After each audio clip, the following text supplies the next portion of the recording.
You know, I have never known a group of people to get so annoyed when you're 1 or 2 minutes late for a show. It's set for 12:30, and then we have a discussion before it, and sometimes that discussion overruns. Or sometimes, Ash, people are just checking their internet connection. Could be that. I feel like that suggests people will think that was me that was doing that. My internet connection, touch wood, is okay. Listen, Martin, I would take it as a compliment. People just want to hear from you as soon as possible. They just want to see this, don't they? That's what it is. 100%. Who can blame 100%. them? Who can blame them? Hello, everybody. Welcome along to the afternoon rabble. As the title suggests, have we overreacted? Well, I thought the best person to get on and talk about that is probably, like I said earlier, along with Stuart, probably one of the most level-headed people on the show, Ash. Ash, how are you? I'm doing very well, but I'm nervous after that introduction because I was about to say I'm not sure I am the person to bring in if you want a kind of calm, level-headed conversation, because I am still pretty mad about what I've witnessed over the first few weeks of the season. So this will be interesting to see how it develops. Yeah. And JM, the answer is sore, mate. Very, very sore. But yeah, okay. Let's get into it then, Ash. Has there been, and I include myself in this, by the way, has there been an overreaction to recent performances? So I'm going to take it a couple of different ways, if you don't mind, if you'll indulge me a little bit. Hold on. Yeah. Go for it. I would kind of contextualise the overreaction through the lens of people's patience has run out. Is it fair to say that Martin has less leeway than other managers previous to him? Yes, 100%. Is that his fault? No, absolutely not. But what is his fault is that he's I feel like a little bit like he's kind of gaslit us a little bit. And I don't use that term lightly, but the reason I say that is because when we first started talking about, him coming into the club, he made it very clear, you've got to win and you've got to develop as you go. He was very clear about that there is no room to sit on our laurels and take weeks and months at a time to develop into a squad that can compete for the league. He basically said that, no, we need to be competing from the outset. We need to get results, but the quality of what we do will improve as we get further on. I have seen no evidence of that at all. I have seen no evidence of a game plan that will work. I have seen no evidence of a tactical plan that will be effective. And what probably concerns me more is that there is no spontaneity in the players anymore. You know, you use Gassama and Antman as an example. Those guys just arrived at the club, came on and made massive difference in a couple of key moments for us in big games. Now they've had a few training sessions, their level has dipped. They're not being allowed to do what they naturally want to do and what comes to them. I feel like we're almost being overcoached. And, this whole talk around change of style and culture takes time. Well, Dundee and Motherwell didn't need time to look well coached. Dundee and Motherwell didn't need time to integrate new players into the squad. But for some reason, what we are trying to do is overly complex. Are we trying to reinvent football? We're not performing open heart surgery here. I feel like he's just made the whole thing overly complex and actually given the players an out. That, yeah, you're right, this is going to be quite difficult, actually. We're probably not going to hit the level we want to initially. And it just upsets me and it frustrates me and it concerns me. So I completely understand the reaction. What I would say is it's wasted energy. He's not going anywhere. The owners of the club have a physical distance from the noise that surrounds the club at the moment because they don't live in the country, in a way that the previous board didn't. The previous board were part of the community. They were around the club. They would be very aware of what was going on. The new owners have made their decision, and come hell or high water, Martin is going to be our manager for at least this season. So buckle up, folks. It's not going to change. What about the people, though, Ash, who would say, how can you possibly say, and I'm not one of these people, by the way, right? But how can you possibly say that you don't see any signs of improvement when it's only been 2 league games and a couple of Champions League qualifiers? What have they said? Right, well, hold on a minute, Ash, why don't you give them another 6 to 8 to 12 weeks before you'll start seeing signs of improvement? Again, I would probably look at other teams. Other teams don't need 4 months of a season to play good football. I completely understand that tactically and the way he wants to play, we're not going to be 100%. Yeah, it's going to take time and, for that to develop. But please give me some positives. Please say to me, look at that pattern of play. That we've been trying to do that for a few weeks and it's not come off. But look, there you go, it's come off. I mean, the goal on Tuesday came from John Souttar acting quickly and throwing the ball in behind the defence, finding Diamandi, and we get a goal from it. I know that the Pilsen game at home, we did well there, but that was the outlier. You look at how we've played in every other game, I don't really see anything to hang my hat on. And when Martin was appointed, I kind of bought it that, yes, defensively he's vulnerable and we're going to concede goals and we're going to concede chances. But I feel like I was promised this front foot, high tempo, aggressive style of play. I haven't seen any of that. And all this talk about dominating the football, we don't dominate it, we hold it. We hold the football, we don't do anything with it. We play kamikaze passes through the centre of the field and concede one-on-one chances. I want to be positive. But if somebody asks me to describe what I'm excited about when I go and watch Russell Martin's Rangers, there's nothing. At this stage, there's absolutely nothing. And that's pretty depressing to say.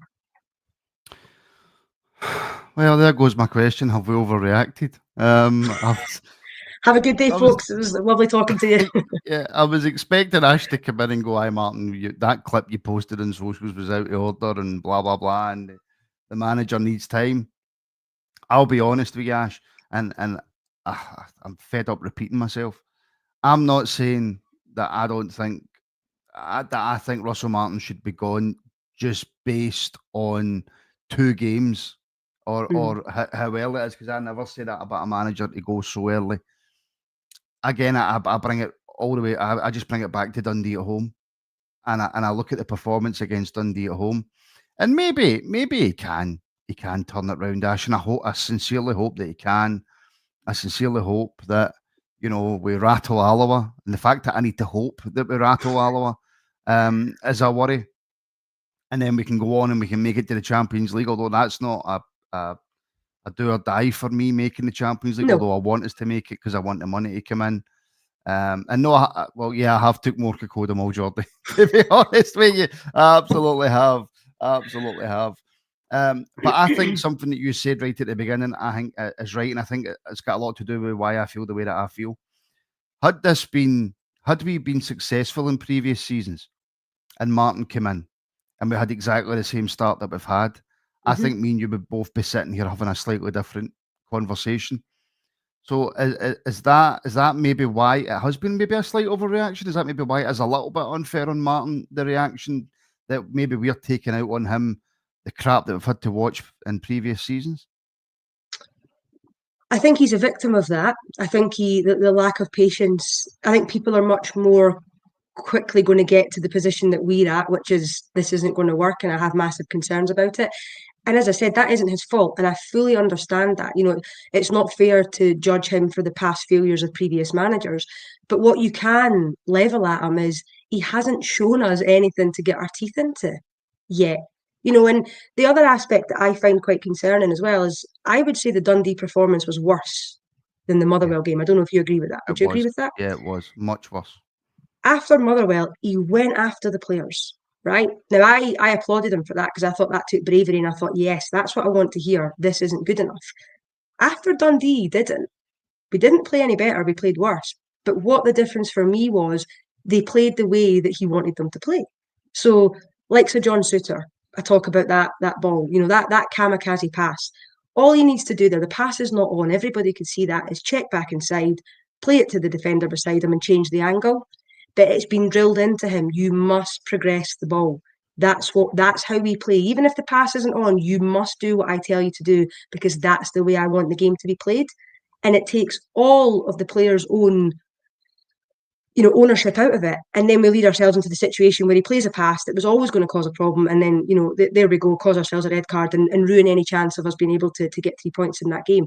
And it's that dogmatic approach that worries me because I think Martin is more wedded to the process than he is to what the outcome is. And as a Rangers manager, that is just not going to fly, in my opinion. Is that not just modern day football? I'm trying to find arguments to you, right? I'm trying to play devil's advocate. Because Ross in the morning rabble actually made a few good points, and he says I'm going to give Martin time. I'm just going to lower my expectations of what I'm expecting this season, which to lower our expectations when it is effectively a two-team league, if you just go by the finances, is really quite worrying. So just to play slight devil's advocate, is that Mm. not? I mean, you watch a lot of English football. Do most English teams not play like that? Even the ones who maybe don't even necessarily have the finances. If I think back to like Brighton under De Zerbi, they played that. You've got to pass out for the back. You've got to play to my system. Pep Guardiola, the guy that most people consider one of the greatest managers of the last 10, 15 years. Is that not just the way that all teams play now? I think it's the way that all teams aspire to play. But I think at a certain point you've got to have you should have a little bit of reality. Do I have a £50 million centre back that's Baresi or Maldini at the back that can put their foot on the ball and stride out a defence and find a forward player? If you do, great. I would love that. If we had the resources to go and buy those types of players. I mean, there's a player I think going to Liverpool from might be Palermo, sorry, an Italian team, 26 million quid, 19 years old. And he apparently is fantastic on the ball. Well, tell you what, if we get him in for a couple of seasons, then I'm comfortable. But the problem is Martin wants to play this way, in my opinion, irrespective of the challenge in front of him, irrespective of the players he's got at his disposal. We were never going to fix our squad in one transfer window, and it was naive for me or anybody else to think that it was going to take time. But we've brought 9 players in that are his players that are moulded into playing his system. And yet it's a car crash. We are an absolute chaos, particularly defensively, but actually in all parts of the pitch, I don't really see evidence of much of it working. I'm not entirely sure what we're trying to do. So yes, I do get that modern football has changed and some people love what Guardiola did and what other people think he's ruined the game because he wants a team of robots rather than schoolyard football, just go and do your thing. But Pep Guardiola spent a hell of a lot of money. He's a good manager, but he spent a lot of money. Do you think he would try and play that way with the first team that we've got? Don't know. Probably. But that's Well, why the likes of Pep and that would never manage in a country like Scotland. Yeah, I suppose. I'm trying because it feels off for me to be this downbeat, this against a manager so early on. But I'm hoping that it's Al and not AI, right? It looks like Al Taylor to me. But we had such a good feeling from the takeover. The performances took the feel good away. Yep. It's added to the negativity massively, Ash. I would agree with that. And I think, that's a new record even for us to go from such a high to such a low. We're not even middle of the way through August yet, And the other thing that kind of comment triggers in my mind is the players look dispirited. They really, really do. I mean, the body language on Tuesday was quite scary. I actually listened to the game because I was driving. I tried to do the watch along, but it's kind of in the name. You can't really listen to a watch along because I don't know what's going on. So I flicked back over to BBC. And I thought, there's no way we're as bad as they're making out. Thompson and McLeod are negative, Then I listened to your guys' post-match reaction and thought, oh God, it was that bad. And then I put myself through the torture of watching the highlights and the body language from the players. We concede chances, we concede goals, it's shoulder slumped. It's looking at the ground. It's hands in the air like, what happened there? Where's the recriminations? I don't even get the vibe that the players, certainly on the pitch, are buying in to what he's trying to do. I mean, the stress they must be under knowing that every game they're going to be under attack and they're going to have to give away silly chances and they're going to have to be here I'm scared I'm trying to defend the penalty box. That can't be comfortable for them either. And the whole place at the moment is just a pool of negativity, and it's incredible from where we came a few months ago to be here now. And I'm sorry, Martin has to take quite a bit of the blame for that, in my opinion. How difficult is that going to be to change then, this negativity?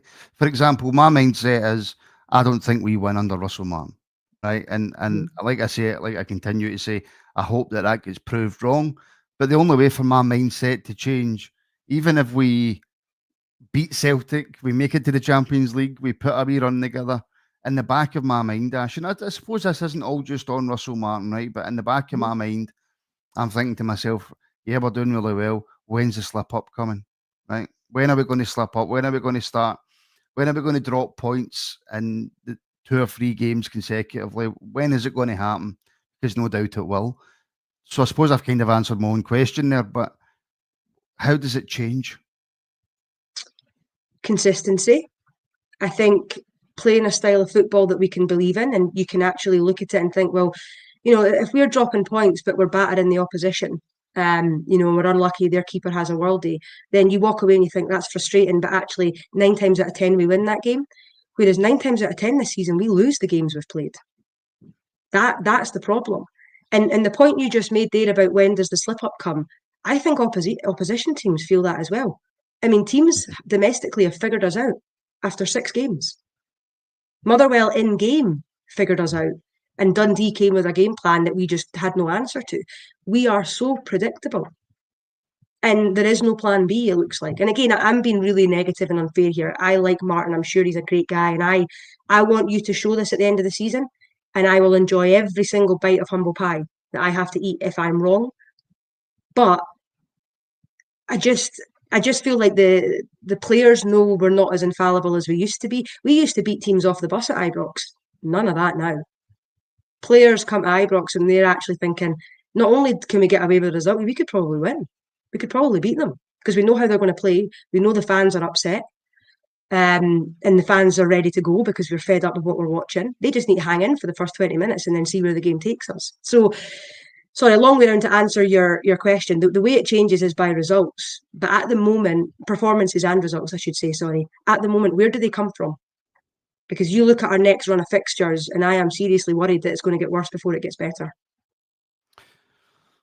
Yeah, I mean, Kieran's saying, Martin, what do you make of what Grado was saying he heard when Russell Martin was appointed? Apparently, the board were taken aback by the fans' negative reaction. I don't know if that's true. I've got absolutely no idea if that's true.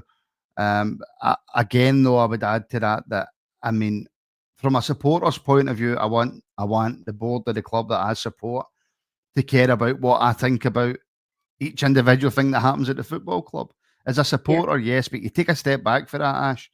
I don't want the board reacting to stuff that they see online or if fan pressure, unless it gets to the point where fans start voting with their wallets, and then in which case every board sort of reacts to that, right? But what you don't want is you don't want a board, especially a new board who's just come in and bought over the club, reacting to every noise that they hear from supporters. No, they've got to be less emotional than we are. I mean, we're emotional. We're talking right now because we're upset, because we had such high expectations going into the season. And after a couple of months, or not even a couple of months, 6 weeks of them being back, we're all pretty bummed out. So, no, I want them to be level headed and not fly off the handle. But by the same token, we know what will happen. If this continues, people will vote with their feet. The season tickets have sold, the European packages will take care of themselves, but people won't go. Like the game on Saturday, I've no idea, I've not checked, but I assume that will be a long way from a sellout. And I think that's No chance that's how it's anywhere near it. No chance. No, and I don't know about you, but I'm going to the game thinking, don't really want to go to the game. I'm not going to enjoy it. I'm going to enjoy everything but the football. And that's what will happen. They'll start to lose the fans. So am I surprised that they maybe didn't expect a negative reaction? Not really, because if you think about it, in England, Russell Martin is held in high regard because he stuck to his principles. Look at him. Didn't do Southampton much good, got relegated, but he stuck to his principles and he tries to play football the right way. I think Thirlwell and Purdy, they would have seen that when they were down in the Premier League. But what I don't think people have done is said, well, how does that apply in Scotland, where you will be given 80% of the ball and it's up to you to go and make something happen? How does that kind of football style translate from, south of the border to here? And the reality is it doesn't really, because if you've not got good enough quality to cut teams open, they'll just sit in and let you have the ball. And that's exactly what's happened. And then we just pass it aimlessly around the back. And our central defenders have had more touches, I think, than the rest of the team combined. And that's maybe me being a little bit tongue-in-cheek, but I bet you it's not far off that. I just don't think it's rocket science. Look at our neighbours, right? They destroy teams. Well, I don't know if they haven't done it this season yet. I don't think in the first couple of opening games, but 9 times out of 10 they just destroy teams by constantly attacking them. But I would imagine, having not really watched them that much, that they've got their players have got the freedom to go and do what they want on the pitch. Because if you have better players than the opposition, regardless of what you tell them to do or what roles you tell them to play, if you simply have better players than the opposition, you can go out and you can say to them, look, this is the way we're starting. I'm pretty sure between the 11 of you can go out in that pitch and win the game. I don't think it's rocket science. Maybe it's different in England because it's a lot more competitive. There's a lot more money for the not smaller teams. There's a lot more money for the smaller teams in England, so it's probably going to be a lot more competitive. But Ash, if you spend 16, 18 million in a transfer window in Scotland, you shouldn't have to tell the players what to do in the park in Scotland. No. And that's what makes the performances against Motherwell and Dundee more galling. Player for player, we've got better quality in the squad, but they're not well coached, or they're not taking the coaching lessons or learning and training into the game. And the comment there you made earlier about, that team on the other side of the city, yes, people talk about the comparisons with Postecoglou. We play inverted wingers the same way that he did, yeah. And I'm not a tactical genius. I'm sure there maybe are other similarities, but I tell you what's different is they played relentless, aggressive, proper front foot football. They pounded teams into submission and had games won within 30, 40 minutes. We don't even play the first half. We don't play the first half. We will turn up in the second half, or we'll turn up when we go a goal down. So we don't have a quality issue. I don't believe we have you're not telling me that any Dundee player walks into the Rangers team, any Motherwell player walks in to the Rangers that played us. Obviously, Lennon Miller before he moved would have. Oh, he's away, so it doesn't count. Yeah, he's in Udinese. He didn't play, so he would have walked in. Panathinaikos is maybe the only team that I thought probably had better quality of player. Maybe didn't show it in all the games, but Panathinaikos, some of their players might get into our team. None of the rest of them do. So it's not a quality issue. It's either a mentality and application issue, which is a worry, or it's a coaching issue, which is a worry, or it's a combination of both, which is worse. And this is the conundrum that Martin faces, is how does he turn things around when we've brought in 9 new players and we're serving up the same dross we've been serving up for a few seasons now. Another big worry, I suppose, if we might as well just stay on the negative train while we're on it, because I can't think of many positives apart from the fact that we're through to the playoff round of the Champions League, which I will come to before we finish. But one other positive, David McClellan has become a YouTube member, so thank you very much, David. Welcome along, and I do hope that you enjoy the extra content. A question in from Slipstream, Ash, and this is something that's starting to worry me, right? When will the defence get sorted? Mendy has played less than 20 matches. He's not the answer. Now, I don't know whether Mendy's the answer or not, Ash. He could come into our team and be phenomenal and be the defender that we've been desperate for, the defender that we've been looking for. But we also have a £3.5 million defender, Ash, who can't get anywhere near the first team. It's and in his place is playing a lone player who's gone back to Wolves at the end of the season. Now, look, if Giga's better than Suter and Fernandez and Mendy if he comes in, then fair enough, that's why he's playing. But we've got a £3.5 million investment sitting on the bench who will probably play against Alloa, and then we'll not see him until the next cup game. Exactly. And it's quite concerning that we've spent quite a bit of money on the defensive side of the ball, and yet the player that's been a standout is the defender that we've no chance of keeping. We've also completely killed Aaron's confidence. I know he didn't play a lot last season, but playing him out of position those first few games seems to have affected him. I think mentally he's struggled. I don't think he's been at the level that we expect. And actually, he's not only not contributing positively, he's actually a bit of a negative sometimes because he gets caught on the ball or he gives the ball away or doesn't make the foul when he should be making the foul to stop an attack. And that's caused us problems. So that's a worry. Mendy, I have no judgment on. He will get my 100% support, and I hope that when he comes in, he does well.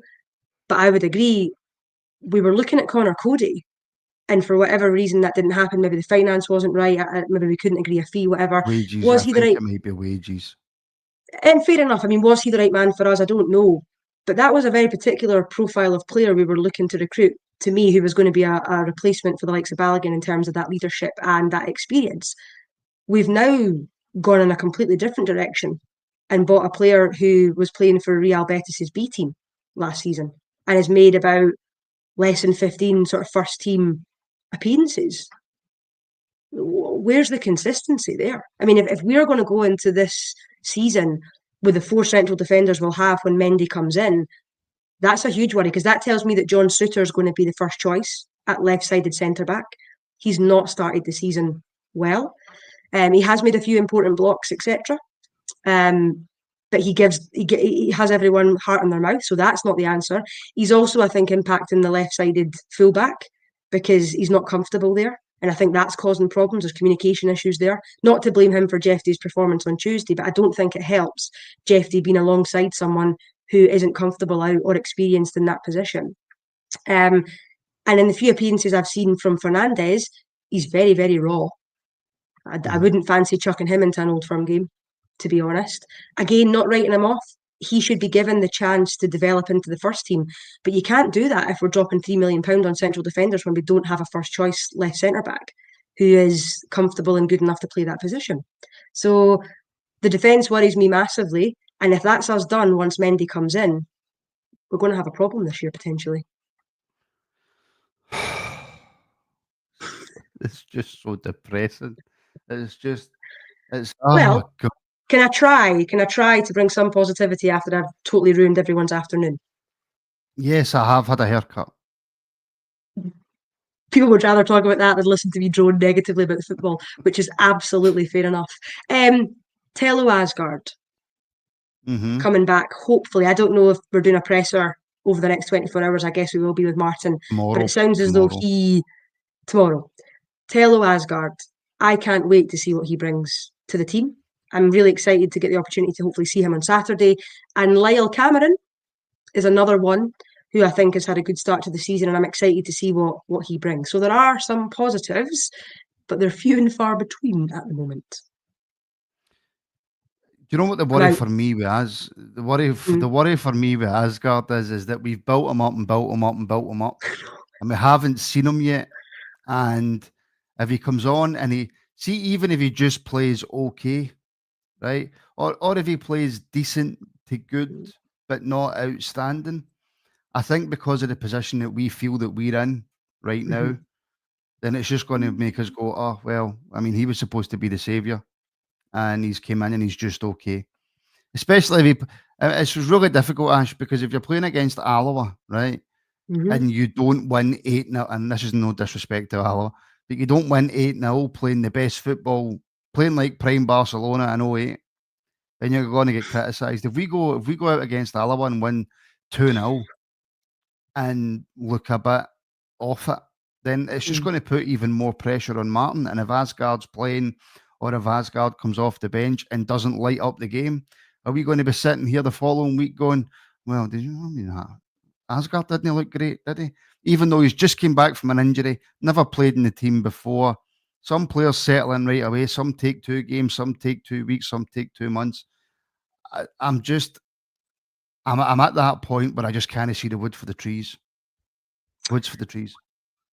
No, and I get it. What I would say is, I think on Saturday we'll put on a performance, and I hope I don't jinx us, because I was sitting here smug last Friday suggesting that the Dundee game was going to be a walk in the park.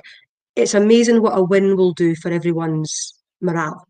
So I think that, first of all, a decent performance on Saturday, and yes, it's Alloa, and you've got all the context of that, but actually just coming away from the football with a smile on your face thinking, that was actually pretty enjoyable, or watching it at home. That actually wasn't the worst 90 minutes that I've had this week, which sadly usually is reserved for Rangers games at the moment, the way that we're playing. So I think that will make a difference. I think Asgard, I do think he'll be given a bit of time. The priority is to try and get him fit to be in a position to play against Celtic in the Old Firm game. That's the goal. So I don't maybe expect him to start on Saturday. I think he'll probably get some minutes off the bench. Hopefully he'll get an opportunity against Bruges as well. But no, I think that there's a bit more patience for players. I think there's less patience for the old guard of players who have been here, who we've watched fail time and time again, and who keep being given an opportunity to the point where it's actually unfair on the players. Some of them need to be taken out of the firing line for their own good. But again, the manager seems pretty strong-headed around, and I'll say Dowell, he's one of the guys that we're talking about. The manager's actually harming him now, I think. And that's unfair, because the last few games he's come on, he's been okay, he's not done anything wrong. But I think you need to reintegrate Dowell into a winning Rangers team and a team that's doing well and playing well, rather than throwing him on as a saviour, because it's not fair to him. And a lot of fans have made up their mind on him. Yeah. And by the way, Jarlston, good luck trying to find a Rangers podcast where there's no miserable and negative people on it.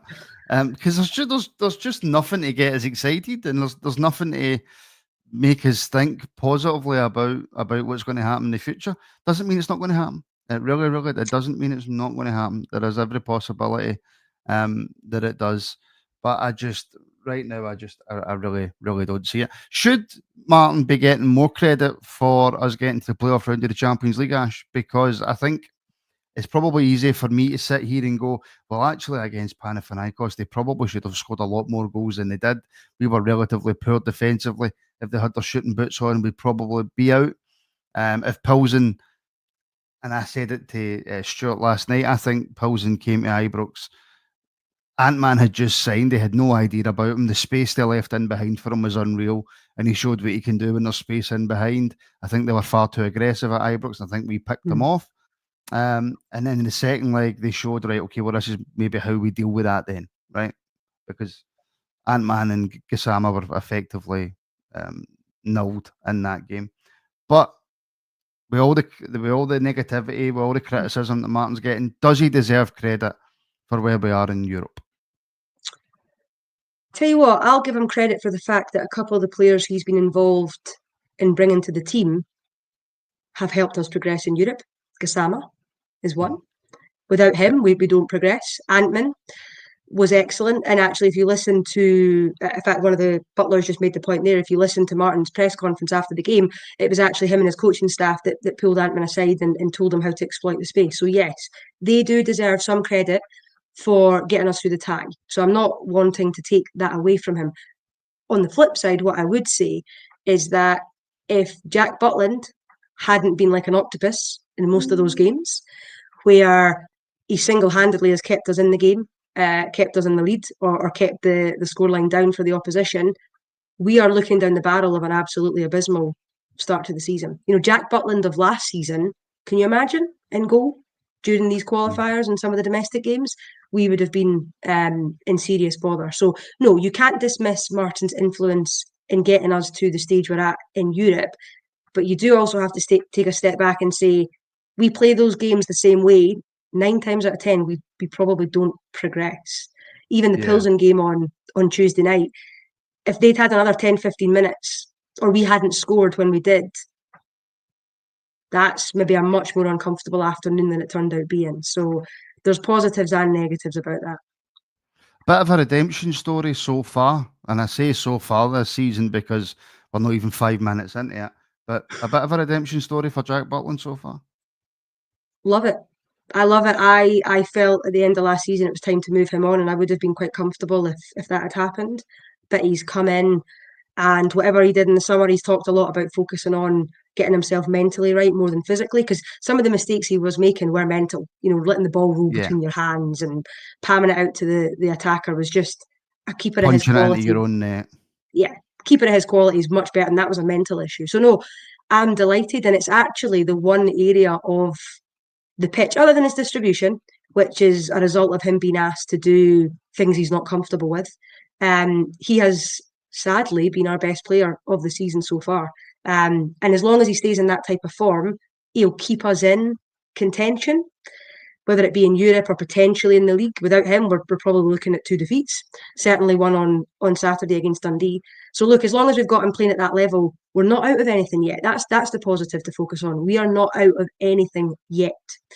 But if the players and Martin don't get their act together quickly, then we will be. So I just hope that the negativity of the last few games, they've got on the training ground, and on Saturday we'll get a win, we'll play well, that'll give everyone a confidence boost, and then Tuesday will take care of itself at Ibrox in front of a mad European crowd, which we know it can be magical when the crowd get behind the players and they put on a show.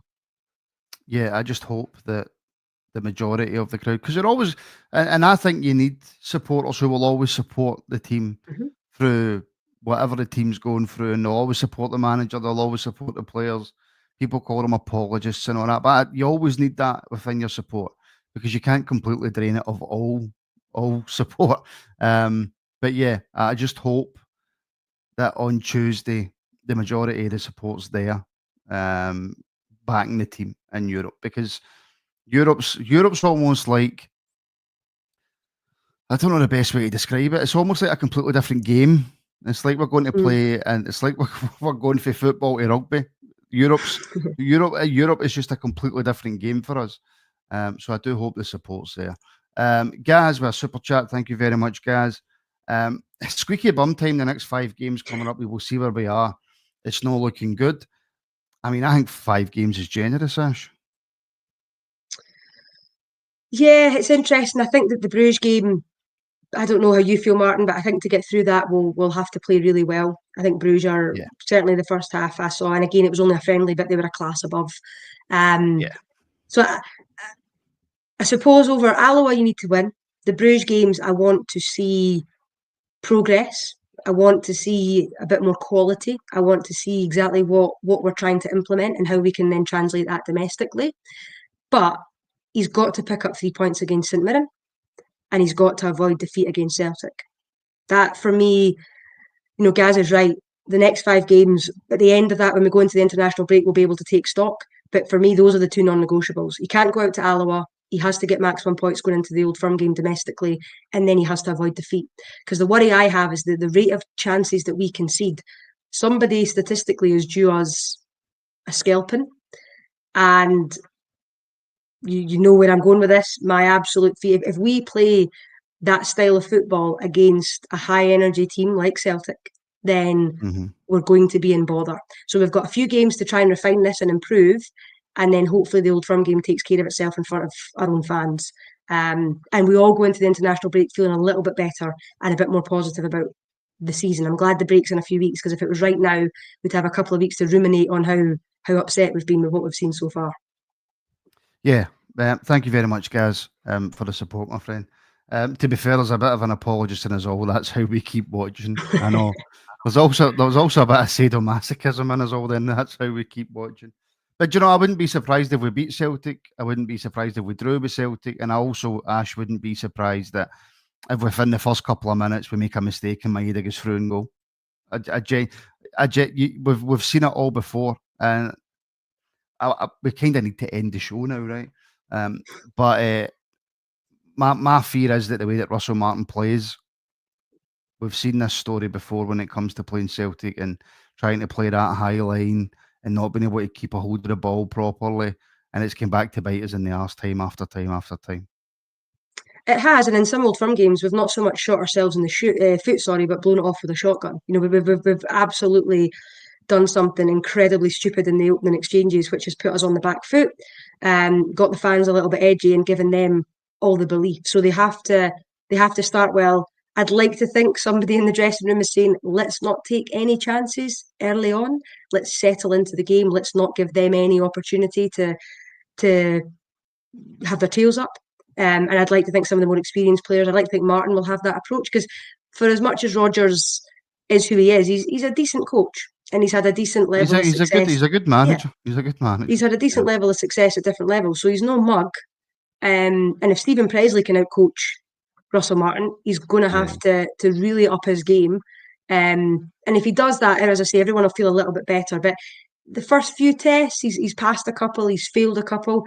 But domestically is where we have to start seeing some progress now, because as you say, Europe takes care of itself. But I am tired of being beaten domestically. I want to start being, in our own country, being a little bit more respected and doing a bit better. So that's the priority. And I hope that we're sitting here in a few weeks feeling all a little bit more comfortable about where we're going.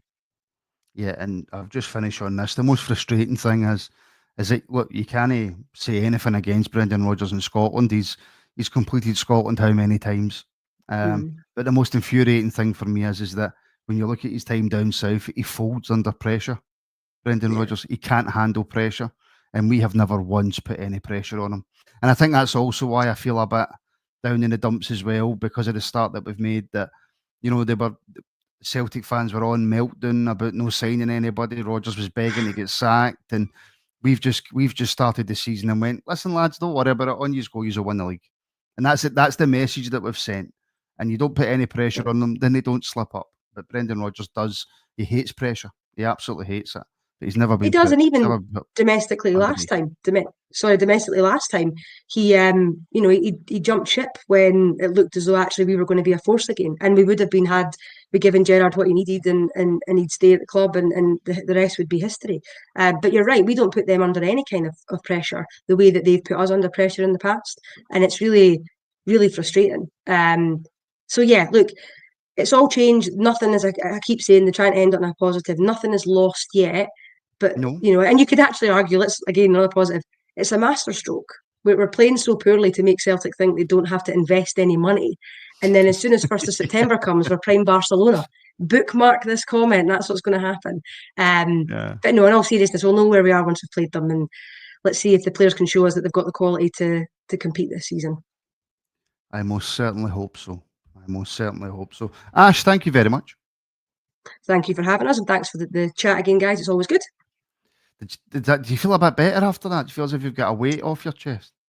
I mean, I feel like I've depressed everyone that listened, but I feel good. So sorry about that, guys. I hope that's okay. I hope that's all right. How rude of me. I'm not going to get invited back on. All the comments, all the chats seem to love you, but they've never got anything negative to say about you. And you see what they say about me. You know what I mean? So maybe if I log off, you might get the negative comments. That might happen. Maybe they're just being nice to my face. There we go. No, somebody called you El Presidente, and I won't tell you what they called me in the same sentence. So there we go. That's where I am. Bob wants a wave. There you go. There you go. Hi, Bob. And you wouldn't believe it just because the screen can be deceiving. Ash is 4'2". Excuse me, 4'3" if I stretch. Yeah, cheeky. I'm not 4'3". No. Well, I'm actually on a step ladder just to reach my desk at the moment. Yes. It's a bit wobbly. Yes. You're back tomorrow with Trev, I believe. I am indeed. So sorry, guys, you're going to have to get stuck with me 2 days in a row. So Trev's usually quite a happy-go-lucky guy. I'm sure he'll have us a bit more positive. Yes. And you're the time Scotsman, an apology. Right, folks, that will do us. Tune in tomorrow, Try and Scotsman, if you want another dose of negative Ash. Yes, negative Ash. Which sounds like something you really don't want to get. Anyway, listen, folks, thank you very much. Please do like, share, and subscribe if you're watching on YouTube, Facebook, or Twitter. Whatever one you're watching on, helps to share the podcast around. And the more likes that we get on YouTube, the more it gets shared around the algorithm. And if you want to help support the show moving forward, even further, then you can join up as a member. Links are in the description for either YouTube or Patreon, just whatever one you fancy. And I will leave you all with this. Thanks, Martin and the Hobbit. That's made my day. We're back tonight for members with the Rabble Wrestling. I'm back tomorrow morning at 10 a.m. and then Ash and Trey. Oh no, I'm not. I'm off. I'm not back tomorrow morning at 10 a.m. Wolf's travel vlog for members will be out tomorrow at 10 a.m. And then Trev and Ash are back at 12:30 tomorrow. And then, of course, we have the Friday Night Rabble. So until then, stay safe, folks, and we shall speak very, very soon.